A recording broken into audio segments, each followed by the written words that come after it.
Okay, so before we get started, I really want to recommend just drawing books. There are tons of drawing books on anatomy, and every single one. This is how to draw comics the Mighty Marvel way. Every single one will give you things to practice, right? And you can see in the energy of this line that it was drawn with maybe a pen, not a pencil.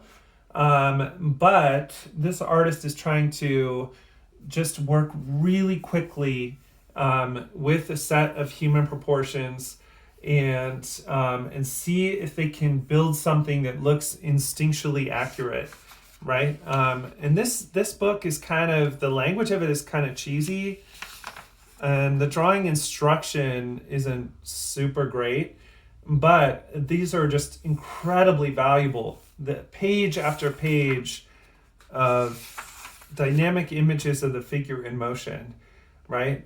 So if you just get into your sketchbook and start copying this whole thing, that will really benefit you. And also copy the speed of the drawings, right?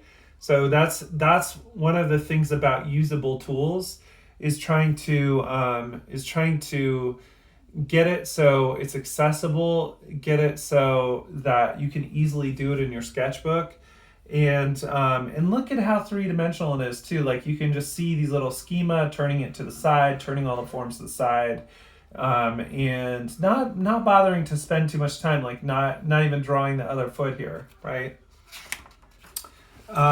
This is another great book that's kind of from the advertising era.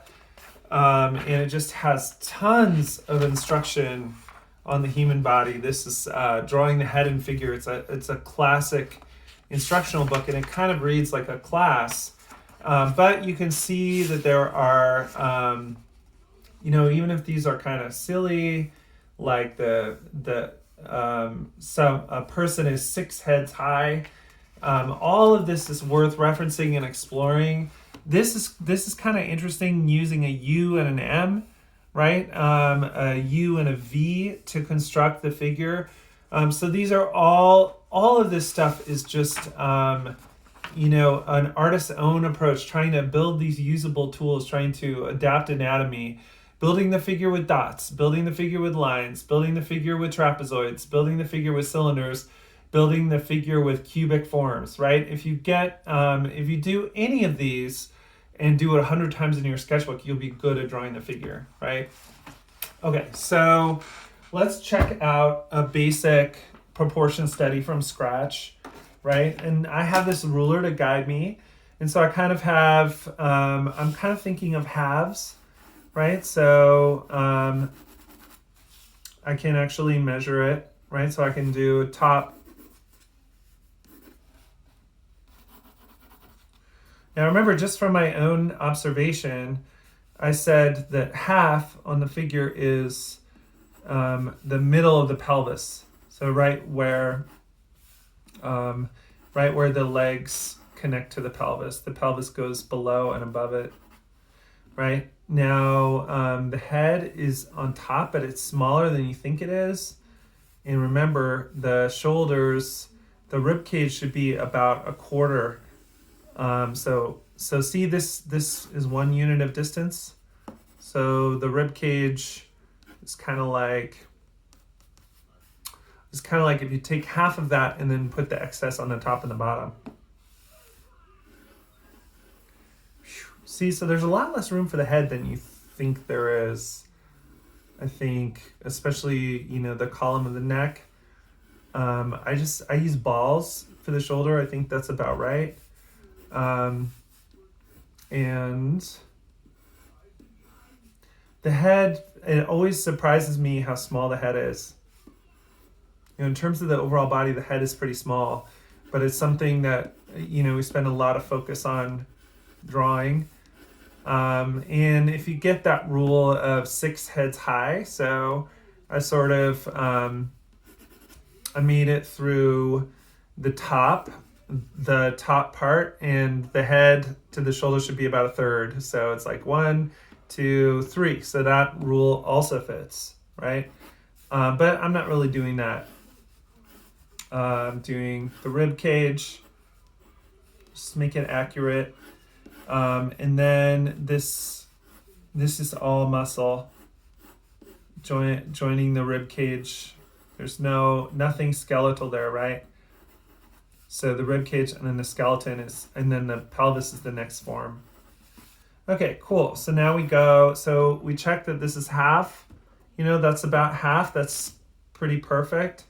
And then we recall that if we do half again, then this distance, check that those are related. Yep, those are about right. Then this distance should be the bottom of the knee, right? The bottom of the knee should be just above this line.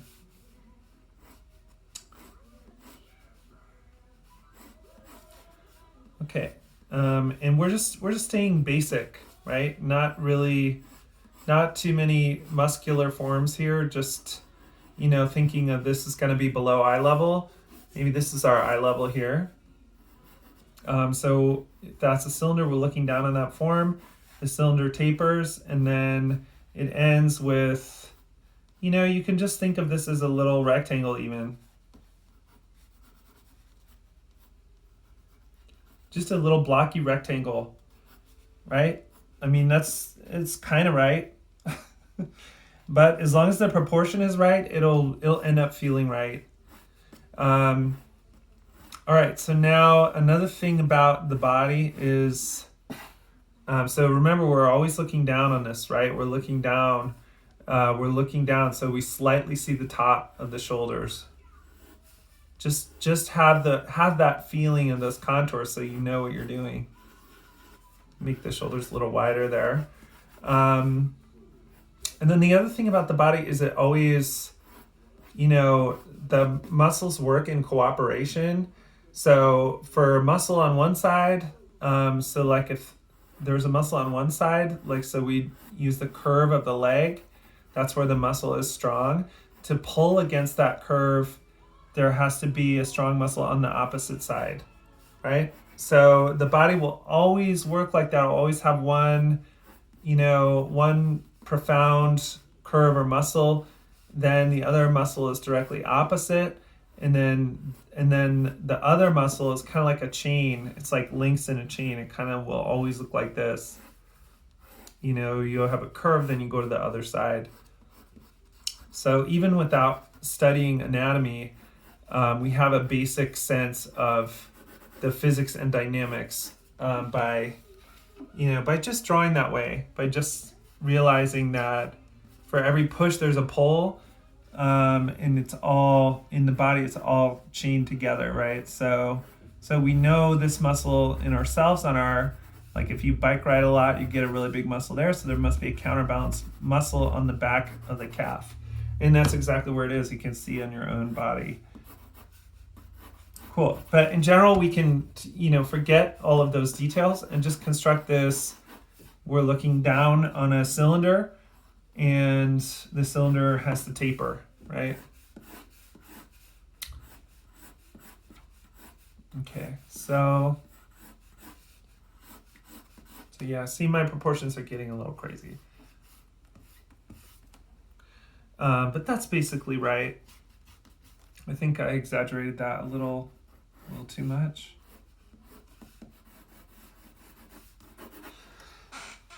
Okay, cool. Here is the shoulders. I always treat them as round because that reflects their range of motion.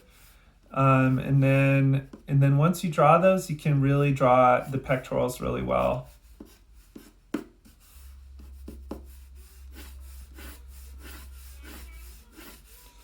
And you can sort of locate where breasts would be, just by drawing through all of that. Okay, now, so like I said, I focus on the tapered cylinder and having the hand match up with the midpoint of the body. So I just have a square here for the hand, and I know that the palm of my hand falls, on myself, it falls like, the palm of my hand falls right on the body, but that doesn't account for the fingers, right? So some kind of extra thing for the fingers. But I want to end right there. And And then I want a tapered cylinder. And then this, I'm a little bit loose with it. I usually just make a line. Okay. And then I want that tapered cylinder to go down, right? And then a mark for the wrist, and then the hand. Okay, now I think something is a little bit off right now because my arm feels pretty cramped. So I think that, I'm gonna readjust the midpoint of the body and just make an unformed block right there. That's fine, right? All of this together makes up that length. That's about a quarter of the entire height of the body, and I can kind of check it.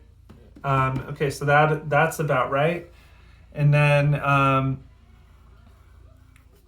gonna build those cylinders, make sure I'm looking down on them. I think maybe I can cheat this shoulder up a little bit. Maybe that's my problem. And then I'm going to just connect that to that tapered cylinder. Just in a basic way. Cool. So that's pretty good. Now, all of this stuff, I'm not going to try to draw the hands in this schematic because I'm not trying to learn hands right now. I'm just trying to, but yeah, the fingers would be lower, right? The thumb sticks out like this. Thumb sticks out from the wrist, right? Which is a little confusing. So I'm just trying to get these in the right spot, right? Cool, and that looks about right. That is pretty convincing. But I want to, be hard on myself. Like, see, that's too long. That is too long. I can tell, right? But this proportion is it's just so difficult, and it's critical. That you know that this is shorter. This is a little bit longer than this. Okay, so now I'm deviating in all sorts of ways, right? So see, this feels like floating free. If that's in the right place, it gives us the correct length. Oh, cool. Okay, so now that is about right. So just remember, there's nothing, it doesn't matter how much you practice. You'll always, even if you're good at something, you'll always struggle with it, and there's always more to practice. It's like going skiing or something, it's never not a challenge. It's always something that you can learn from, even if you just do the bunny slope every single time. Right, so now we have the sense of like how this muscle folds in here, but we're not even trying to study that. But it's just kind of natural in this construction, right? The sense of like these things combining, how this works together, and then I'll go get pictures of hands. I'll get tons of photo resources, or I'll take a picture of myself standing this way, so I know exactly what to draw. But I know that the very first stage of any drawing like this is just resolving the proportions, right? And there's something about his head I don't like either. Like sort of looks like it's looking down. That's not what I wanted, right? I wanted it to be straight on, and everybody has their issues, and I think that, but it's just about sensitizing yourself to your own issues. And you'll find that when you do these studies, that your issues are probably the same as mine, right? So some of the things, we just have them in common. Like, see, I always think the head is more important, so I always want it to be bigger. So when I go back and adjust my proportions, then I always need to remind myself that it really should only be 1/6 of the entire height of the body, which is not too much, right? Which is a lot smaller than I think it is. Now within this construction, I have kind of the facial features thing that I was doing where, the eyes are going to be here, the mouth, I want plenty of room for the mouth. The nose is going to be elevated. Cool. So now I mean, what I have here is really rough, but it's close enough to correct that it will support a finished drawing. That if I make a finished drawing using this structure, it will look realistic because it's pretty close to actual human anatomy, right? But you can see, man, you can really kind of feel the pain here, right? Of working against your own presumptions. Like I sort of feel like the legs feel too long to me, but when I step back, but see, that's because I always, when I interact with people, that I'm never like, paying very much attention to their legs. I don't look at them that much, right? So anything that you can do to kind of set up a rule system for yourself about human proportion is really powerful.